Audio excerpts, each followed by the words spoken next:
Good evening, I'm Katerina Georgieva. This is CBC Windsor News. Thanks for watching. Tonight we'll bring you the latest on the emergency shelter situation after dozens of residents were displaced from their building. Plus, the hospital has created new positions to help offload ambulances as the strain on the system continues.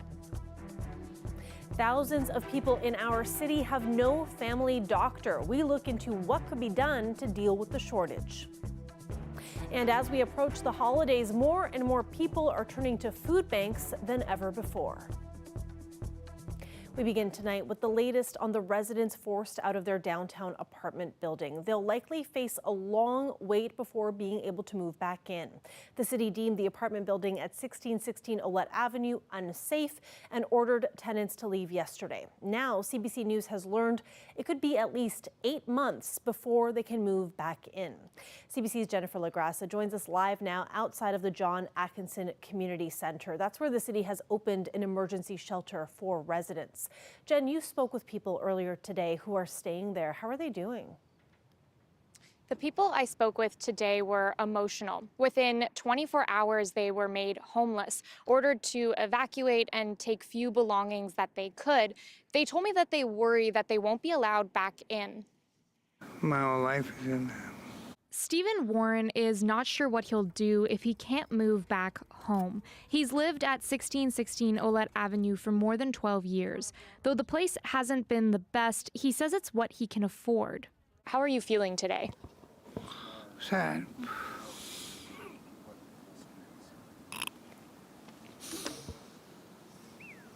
We have to go there.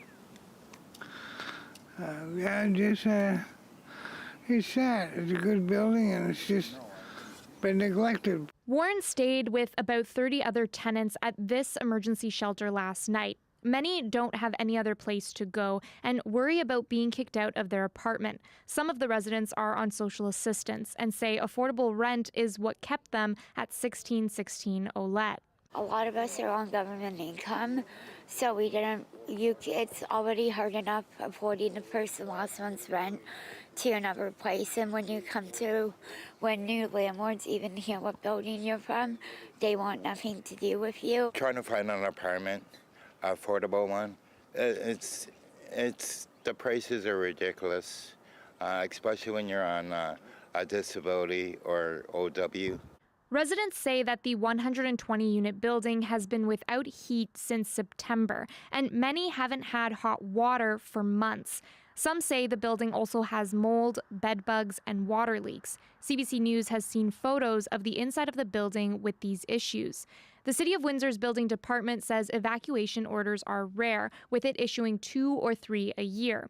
This building has been on their radar since September. When the vital services were not provided to this particular building, there were orders issued at that particular time, putting the owner on notice that they hadn't turned on their boilers yet. So that's really when our initial investigation started with that. As far as assessing for unsafes, that started last weekend. Both the project and property manager told CBC News that the building needs several renovations, including a new roof, proper plumbing, windows, and renovated units. They say it could take at least 8 months before tenants move back in. I hope everything gets better. I hope that they can fix the issues, get us moved back in as fast as possible. CBC News reached out to one of the owners. A representative said that they won't be commenting, and we haven't heard back from 2 others. I asked the city how long this shelter will be available to people, and the city said that there's no deadline, but they hope that the stay is as short as possible. Katerina. Thanks for this, Jen. CBC's Jennifer LaGrassa live for us tonight. Windsor Regional Hospital is hiring 7 full-time jobs. The new roles, offload assistant positions. We know that offloading has been challenging for local paramedics, with code blacks becoming a common occurrence in our region. That's when ambulances are not available to respond to calls at various times. The hope is that, in part, these roles will help EMS get back out to emergencies. They would take patients off the ambulances and take them into the care of the hospital. They work to assess patients, to monitor them, and collaborate with the nurse for any care needs that they might have. And it really increases our capacity to quickly offload ambulances and get them freed up and back on the road. It's working with the paramedics within their scope of practice. And again, this is an existing model both in other hospitals throughout the province and work that we've currently been doing in partnership with EMS. And we've got what's called the paramedic offload program, where in the old days, it would be 2 EMS, 2 paramedics would monitor 1 patient that was on code 7 or could not be offloaded. In the current arrangement, it's allowed us to have paramedics work in collaboration with our offload nurse to expand the number of offload patients we can safely take care of from 4 until 8. There is a shocking number of people in Windsor who do not have a family doctor. 36,000 people, according to the Ontario College of Family Physicians. Dale Molnar now with more on what family doctors want to see done about the shortage. James Hazel moved here from Saskatchewan last April. He has back problems and ADHD. He has not been able to find a family doctor. It affects me quite hard. This past weekend, I had a bad anxiety attack. Without my medications, it's a struggle. And without a doctor, I can't get a prescription for my medications. Of the 36,000 people in Windsor without a family doctor, he's one of the 3,500 patients with a mental health issue. Dr. Jen Bondi is a family physician and sits on the board of the Ontario College of Family Physicians. She points to a number of factors for the shortage of doctors. A number of people have retired, and the pandemic probably accelerated that a little bit. But we see fewer medical students choosing family medicine at this point, and some young docs even leaving the profession where perhaps we might not have expected them to leave so soon. The population is aging, which as people get a little bit older, they can require a little bit more health care. And the last piece is that the doctors that we do have are spending more and more time doing things that are not face-to-face patient care. That means more administrative work. She says reducing that and having more health teams would improve the situation. She says a family health team brings together healthcare professionals with different skills. If somebody has an issue that they need, musculoskeletal issue, there might be a physiotherapist on site. Nurses make great members of the team. Dietitians, social workers, there's all sorts of different people who could be helpful for a team. Of the people without family doctors, 14,000 of them go to emergency departments instead, contributing to wait times. One of the remedies to code black ambulance offload issues recommended last month was to have patients brought to doctors' offices, but Bondi says that might not work. And the family physicians who are working currently are working at capacity. Unfortunately, Dr. Bondi says if nothing changes, the number of people without family doctors will increase over the next 3 years. We need to start boosting the numbers of recruitment for doctors and the colleges, and getting the numbers out there for quality and quantity. Dale Molnar, CBC News, Windsor. Ontario's health ministry is calling on family health teams to operate clinics 7 days a week and extend their hours. This comes as multiple hospitals have had to cancel children's surgeries to keep up with patients needing emergency care amid a recent surge in respiratory viruses. Queen's Park reporter Lorenda Redekop has more on the request and the reaction. Family doctor Michelle Cohen posted the government's memo on Twitter, clearly frustrated. It went out to family health teams and clinics led by nurse practitioners this week, requesting clinics expand their hours. It seems pretty clear they're asking somehow for us to start working 7 days a week, including evenings, without any mention of how that's actually going to be possible. So, I mean, it just seems ridiculous. A spokesperson for the Minister of Health says this request is to meet the needs of patients, especially sick children.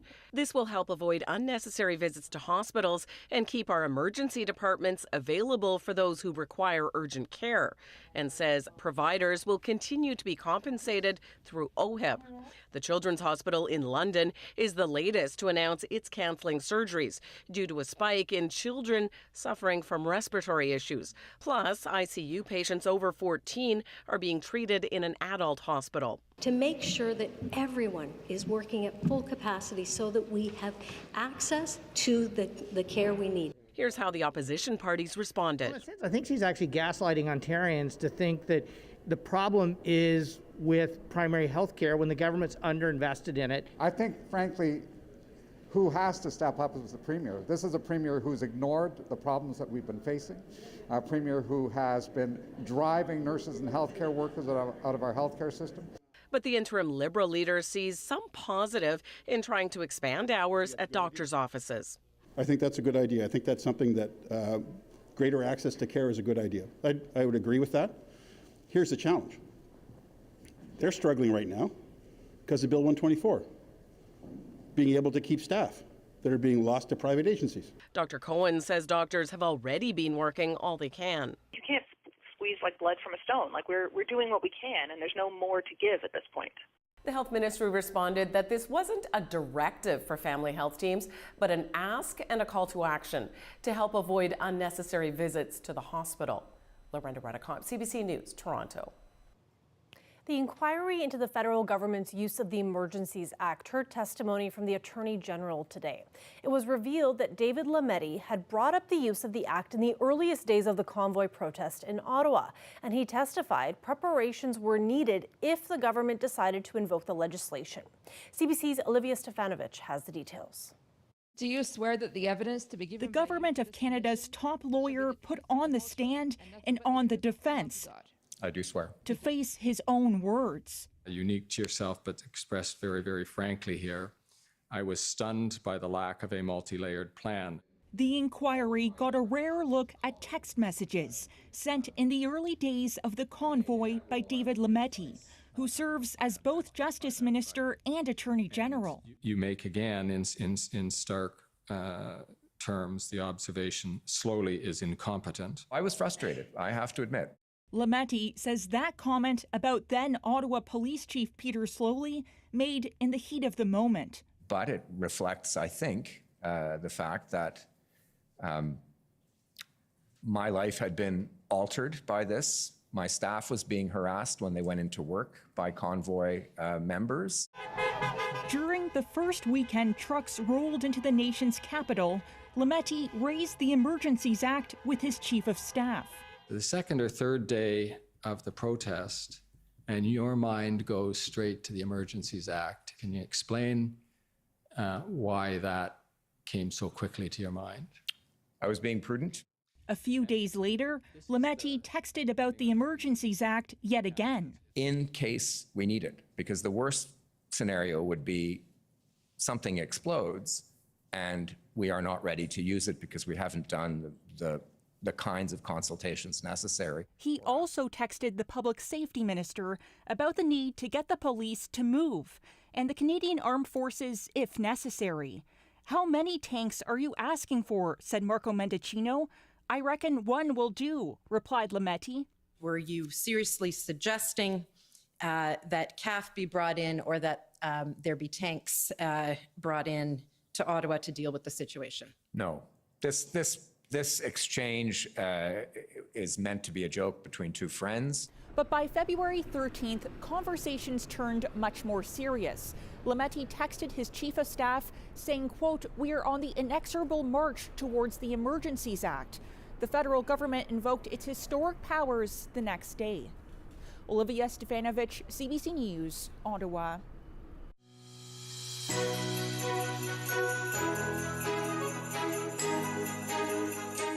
As the holiday season approaches, the use of food banks has gone up once again in Windsor, Essex. The UHC Hub of Opportunities says the increase means some are actually turned away with no food. TJ Deere has more. As a newcomers, we don't have some stability in our life, obviously, and we had to start everything from scratch. And having the food support and help, like assistance with the food, means a lot, because I know that we will have something to eat today and next day. Anna Lotish and her brother Anton are Ukrainian refugees who use the food bank services. With the holidays approaching, more people will resort to using food banks. From January till October 31st, we served over 149,000. That is a 16% increase from the prior year, and we are seeing a lot of new faces. It's not just in Windsor, Essex where food bank usage is rising.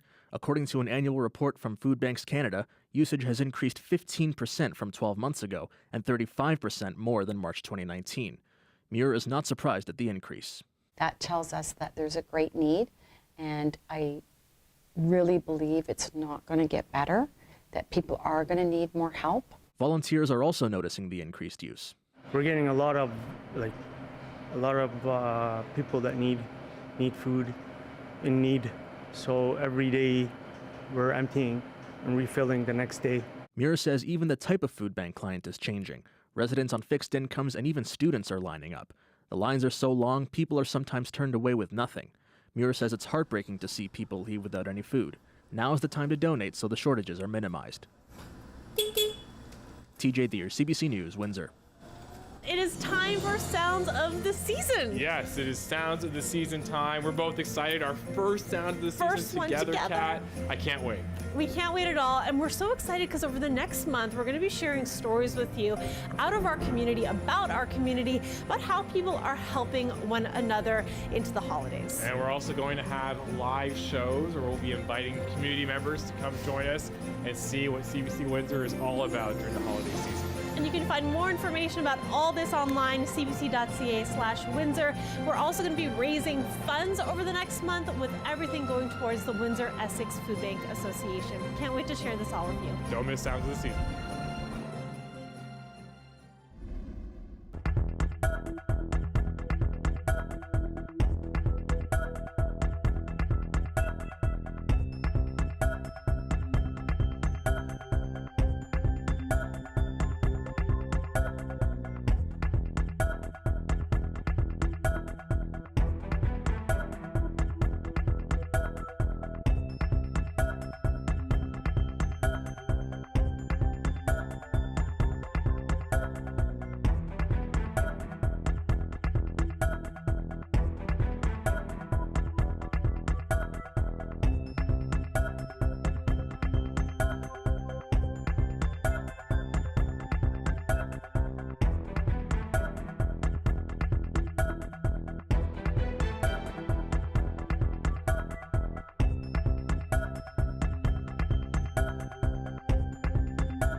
Canada lost to Belgium in the Men's World Cup tournament in Qatar. The score was 1-0 for Belgium. It was Canada's first appearance at the soccer tournament since 1986. Canada had a number of opportunities in the first half, including this penalty kick, but was stopped by the Belgian goalkeeper. A long pass before the half led to a Belgian goal, and their goalkeeper continued to deny Canada in the second half, and time ran out. Coach John Herdman says he's disappointed with the outcome, but proud of the performance. Canada's next game is Sunday against Croatia.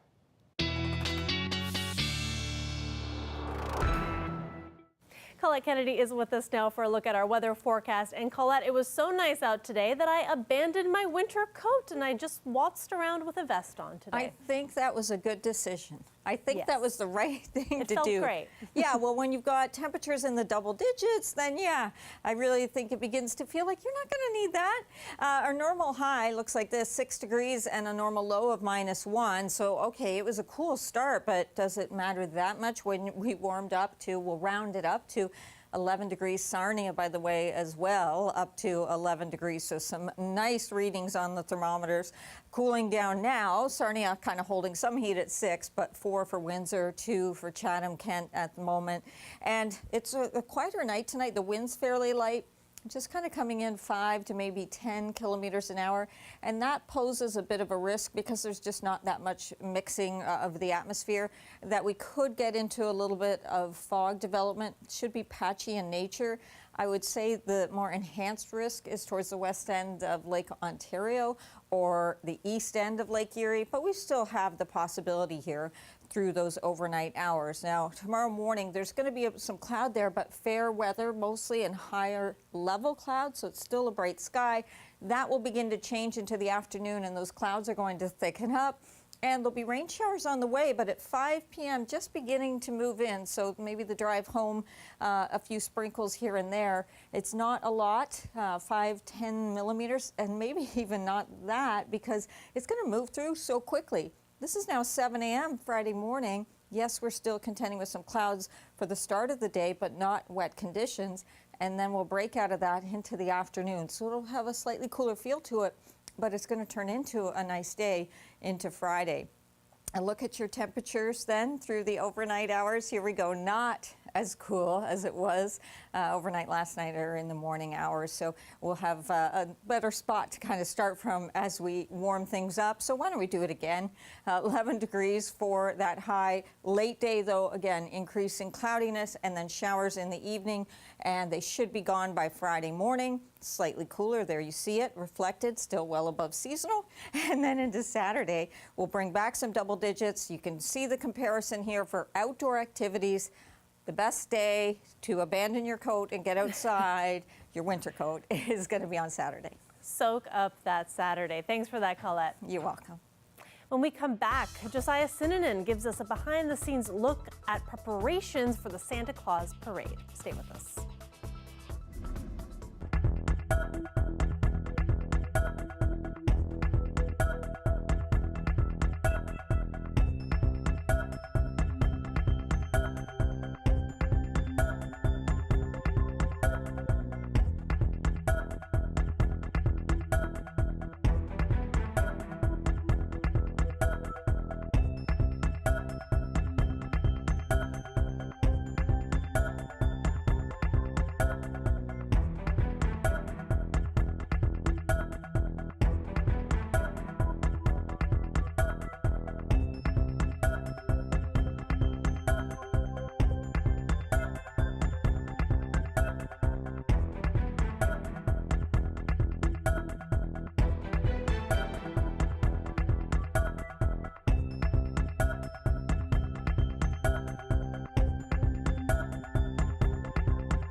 Santa Claus is coming to town, specifically to Windsor, Essex. The jolly old man himself will be in Amherstburg Saturday. CBC's Josiah Sinanen visited the warehouse where the floats are being built to talk to people putting the finishing touches on the displays. All throughout Windsor, Essex, there is a slew of Christmas parades about to come your way, and it all kicks off in Amherstburg this Saturday along Sandwich Street from 6 to 9 p.m. I am here at the parade workshop as one of Santa's little elves, and we're going to get a sneak peek at what's to come. Come on in and let's check it out together. The parade goes back to its original roots, which was the Windsor Jaycees. They were the one who brought the parade back originally. There had been a Santa parade, then they went for a number of years without one. The Jaycees restarted it in 1954, and we are the direct descendants, actually, of the Windsor Jaycees. None of the floats are in their original format now that they were. So every year we upgrade them because you want to keep them relevant, you want to keep them looking great. A lot of pride goes into them, a lot of work, and a lot of work using materials that we find around here or pull out of somebody else's garbage for that matter to make them work, because parades are not a cheap undertaking. So I have to ask you both, does this feel like you're one of Santa's elves when you volunteer at the parade? Oh yes, definitely. We're just glad that Faro allows us to volunteer. They give us volunteer hours to come and volunteer and help out different organizations. So it's great. Like, it gets us involved in the community, and I think it's just a wonderful thing that they're doing for, not just for us to get us volunteer, but also for charities. Okay, so behind us we have one of the more ornate floats. This is a gingerbread house. Lots of detail in this one here. What are your thoughts about this amazing float? I love it. It looks real. Like, it looks like you can just grab it and eat the cookie there. They're all beautiful, and I'm just very blessed to be here to help out. And it's not much I'm doing, but it's just nice to be here. Okay, so Maggie, I want to ask about this. This is the historic Santa's Workshop float. Tell us the story behind this particular float. Well, this float was originally our Santa float. And this was actually Santa's castle, and his sleigh was out front. And like everything, after 25 years, it was looking a little worn. And Bonnie and another volunteer at the time, Ken Bossy, had this idea that it could be made into Santa's Workshop. And it's a really interesting float because if you look at it, every single window has a different scene. And it's all different scenes from Santa's Workshop, if you will. It's so magic when people see it. And I think it's a beautiful float. And kudos to everybody that had a hand in building this, because it's tremendous. I hope to see all of you at one of the Christmas parades, Windsor, Essex, and Amherstburg. Peace on earth, good tidings to all, and have a Merry Christmas. Josiah Sinanen, CBC News, Windsor. And an early Canadian Christmas present arrived in Boston. A white spruce, almost 14 meters tall, made its way to the Massachusetts capital, and it came all the way from, appropriately enough, Christmas Island on Cape Breton. The gift of a tree is an annual tradition as thanks for Boston sending aid to Halifax following the deadly harbor explosion in 1917. Love that we're already getting into the holiday spirit. That is it for CBC Windsor News. For news anytime, go to our website at cbc.ca/Windsor. You can also find us on Facebook, Instagram, and Twitter. Thanks for watching and have a great night.